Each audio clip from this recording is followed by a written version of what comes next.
Excellency Kyriakos Mitsotakis, Prime Minister of the Hellenic Republic, and I invite you to address the Assembly. Mr. President, Monsieur le Président, heads of government and state, ladies and gentlemen, the theme of this year's General Assembly asks us to accelerate action towards peace, prosperity, progress, and sustainability for all. It is a laudable goal, and one I would argue matters more now than ever before. But I must also ask if it is anywhere near enough. And I pose this question not because I wish to test the patience of this Assembly, but rather because even though collective multilateral solutions can and often do make a difference, it seems to me that still too many solutions fall short of our ambitions. Our words are never quite matched by our actions, and our achievements are never quite meet our expectations. It is as if in this United Nations, nations are not quite united enough. And nowhere is that clearer to me than in two core areas: tackling climate change and managing migration, both of which will be at the heart of Greece's Security Council candidacy for 2025-2026. If successful, Greece will make climate and migration central tenets of our time on the Security Council, together with respect for international law and maritime security. We will do this because, in part at least, the global community's current collective approach to both issues speaks to a failure to match rhetoric with policy delivery. When we have lived through a summer like the one in 2023, the hottest on record, and when we talk rather than act on tackling the main drivers of irregular migration or even the implementation of existing transnational agreements, we are in fact failing. And ladies and gentlemen, we must work harder collectively to change that. 12 months ago, at this very podium, I warned how without multilateral cooperation, the devastating effects of climate change would soon be the norm rather than the exception. 12 months later, and that new norm has unfortunately arrived.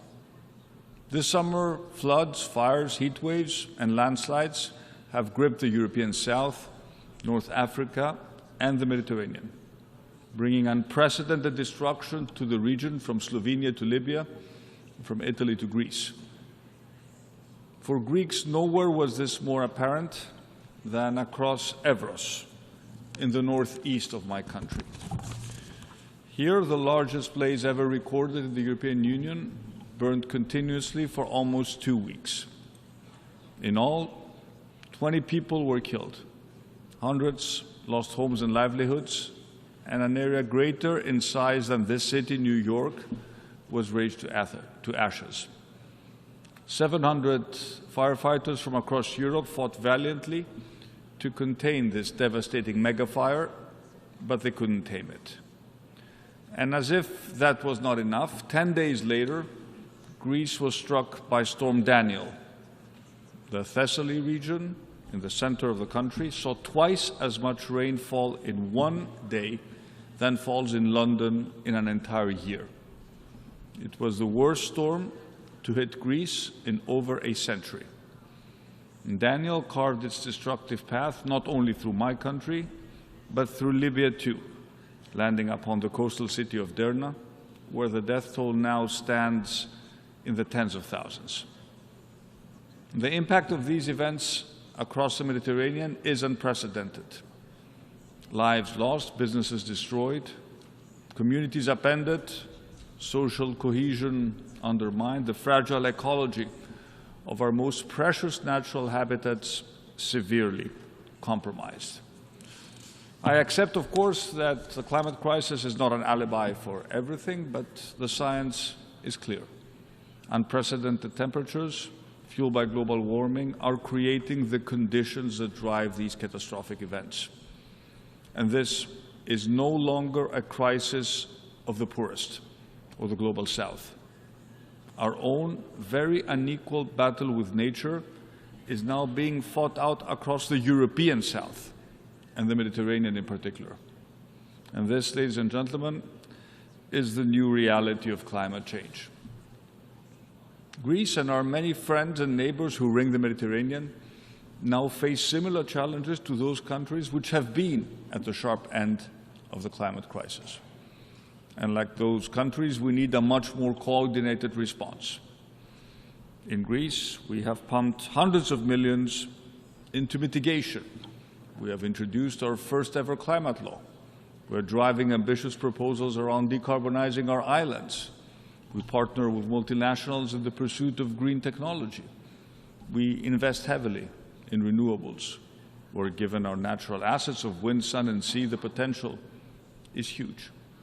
And yet, while we act decisively on long-term mitigation, we are collectively guilty of not placing enough emphasis on short-term adaptation, even though the need to become more resilient is about change today, not tomorrow. After all, this crisis is already here. It is affecting our lives today, and it is already having a significant impact on our economies. For the European Union, this represents a failure, not just of policy, but also of financial resourcing. We are spending peanuts on adaptation and emergency relief. We have two funds which are completely depleted, and this must change, which is why earlier this week I wrote to the leaders of Croatia, Cyprus, France, Italy, Malta, Portugal, Slovenia and Spain, who along with Greece make up the EU Med9 group of countries. In my letter I suggested two solutions to the short-term adaptation issue. First, that we recognize that the circumstances now demand that we act outside the EU's long-term budget framework and state subsidy rules. And second, that we lead the EU-wide efforts to define and implement a comprehensive, properly resourced strategic plan that addresses the new challenges we are now facing. But this isn't just about Europe. The problems faced by the European South and North Africa are, after all, no different to the issues faced by Canada this summer, or indeed the likes of Pakistan last summer, when that country also suffered from catastrophic floods. That is why I'm calling for the creation of a global adaptation alliance, a forum from where we can deliver new collective thinking, renewed cooperation, access to new finance, to drive short-term adaptation before it is too late. Investing more, for example, in sharing new technology, in advanced forecasting and modeling, so that we can predict with greater clarity, with greater accuracy, how these phenomena are going to behave, where the floods are coming from and where the fires are going. We will therefore push for the inclusion of an adaptation alliance at the upcoming COP28 meeting in the United Arab Emirates, because only by working together can we make a real difference. Learning lessons from one another, but sharing best practices and solutions too. Take Greece's early warning emergency number, the 112 number. During devastating wildfires 5 years ago, it didn't exist. A whole seaside town was razed to the ground. More than 100 people perished. We learned from that mistake. We put it right. And this summer, the 112 number played a huge part in minimizing loss of life. What difference, I wonder, would such a number, an emergency number, have made in Maui during the devastating Hawaiian fires, or in Libya, for example? And it is exactly this sort of relatively cost-effective solutions that represent the type of technological adaptation we need globally going forward. A simple yet life-saving idea. And all of this is critical because at the end of the day, our number one obligation is the protection of human life. Monsieur le Président, ladies and gentlemen, let me turn to the second great challenge of our time, migration. My country is at the forefront of the global migration crisis. Greece has, over the last decade, provided shelter and protection to hundreds of thousands of refugees and asylum seekers. Our Coast Guard has gone above and beyond to save tens of thousands of lives at sea. And let me be clear, Greece will always be an open and welcoming country for those fleeing persecution and violence, as well as those economic migrants who, however, seek a new future by accessing legal pathways. After all, our economy is growing again. We're attracting significant foreign investment, and there are many job opportunities in my country. But we also need to fill these vacancies on our own terms, not those set by the criminal gangs. And that is why it is critical that the international community works together to establish a far more comprehensive and coordinated approach, one that addresses the root causes of migration, one that more effectively counters human trafficking and migrant smuggling, and fosters legal pathways to mobility. Take managing the root causes of migration. We must challenge the negative political, socioeconomic, and climate trends at source in the countries of origin, but also the countries of transit. And that means more tailor-made, innovative, multi-stakeholder partnerships to drive forward sustainable development and strengthen resilience, creating jobs and opportunities in the places of origin. No one wants to leave their homes and risk their lives finding work thousands of miles away. In real terms, that's about investing in infrastructure, in education, in healthcare, in the green and digital transition, all of which can reduce poverty, unemployment, and inequality. And it's about creating incentives for private sector development. It's about supporting entrepreneurship and small businesses while always promoting good governance and women's empowerment. Ladies and gentlemen, when it comes to migration, Greece's policy is tough but fair. We are focused on preventing irregular migration and improving the effectiveness of return systems. But we're also focused on facilitating safe, orderly, and legal migration while processing asylum claims expeditiously. This issue is not going to go away. Indeed, in recent weeks, there is evidence across the Mediterranean that the pressure on our borders is unfortunately growing again. That is why preventing departures must be the starting point. We must break the business model of the traffickers and the networks if we are to stop people from embarking on such dangerous journeys. And working together bilaterally and multilaterally, we must strengthen border controls and surveillance, mechanisms to detect and intercept strugglers and their activities. And we can do that through the use of advanced technology, intelligence sharing and cooperation among border control agencies. And we must enhance the capacity of law enforcement to investigate and prosecute those responsible for profiting from human despair, as well as disrupting the money networks through the strengthening of tools to identify and freeze traffickers' assets. And we need a whole-of-route approach, raising public awareness of the dangers posed by smuggling routes. At the same time, as I said, we must provide legal pathways through family reunification, humanitarian visas, but also labor mobility, something that Greece has done with new bilateral agreements with countries such as Egypt and Bangladesh. But above all, if we want to solve the problem in the Mediterranean, we must work together with our partner countries. Turkey, of course, but also our North African neighbors. Ladies and gentlemen, let me turn to Greece's relation with our eastern neighbor, Turkey. But let me do so in the spirit of openness. Rather than looking at the past, I want today to look to the future. And undoubtedly, long-standing geopolitical tensions between Greece and Turkey remain. Our two greatest shared challenges, however, climate change and migration, are of the present and of the future. And I told President Erdogan just that when we met yesterday. Don't get me wrong, our main difference over the delimitation of our maritime zones in the Aegean and the Eastern Mediterranean is extremely important. It remains, but it can be resolved in accordance with international law and in particular the United Nations Convention on the Law of the Seas and in the spirit of good neighborly relations.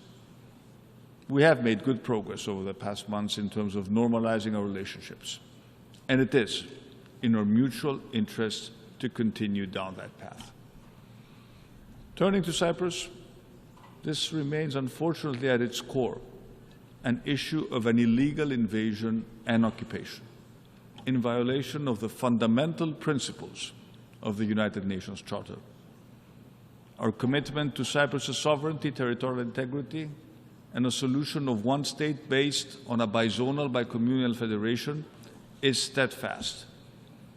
It's a matter of credibility and determination to defend the core values and principles upon which the United Nations are based, and finding a fair, viable, and mutually acceptable solution to the Cyprus issue remains a top priority for Greece, and we will continue to fully support the UN-led efforts to facilitate the resumptions of negotiations, always on the basis of the relevant UN security resolutions. Ladies and gentlemen, I have today addressed two of the three most important concerns we share today as a global community. Let me end by quickly addressing the third. Last year, in this very spot, most of us condemned Russia's illegal invasion of Ukraine, an act of blatant aggression that has shattered the inviolability of a sovereign border and has cost so many innocent lives. Overall, the international community has stood firm against Putin's provocation and disastrous attempt to rewrite history. Today, however, the assertion on Russia's part is that NATO, the EU, the other partners that support Ukraine will eventually lose the stomach to continue that fight. Now, let me be clear. This should not happen. This will not happen. We will never walk away from Ukraine, because to do so would be to abandon the very principles of peace, democracy, and adherence to international law that so many in this room hold dear. This message was sent out loud and clear by the leaders of the whole Balkans region on the 21st of August in Athens, in the regional summit we hosted together with President Zelensky. Dear friends, to conclude, whether the issue is addressing climate change, managing migration, or fighting the threat to our democratic way of life, all the challenges we face are daunting. We've said many times failure is not an option. True leadership will be required by all of us. We cannot just sit idle and hope for a miracle. I have the privilege of leading a mid-sized country that is trying to do its best to address issues of massive complexity.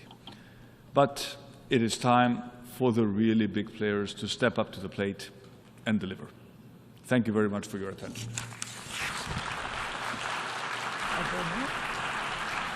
Au nom de l'Assemblée générale, je tiens à remercier le Premier ministre de la République hellénique de l'allocution qu'il vient de prononcer. Et je prie le protocole de bien vouloir accompagner son Excellence. L'Assemblée va entendre l'allocution de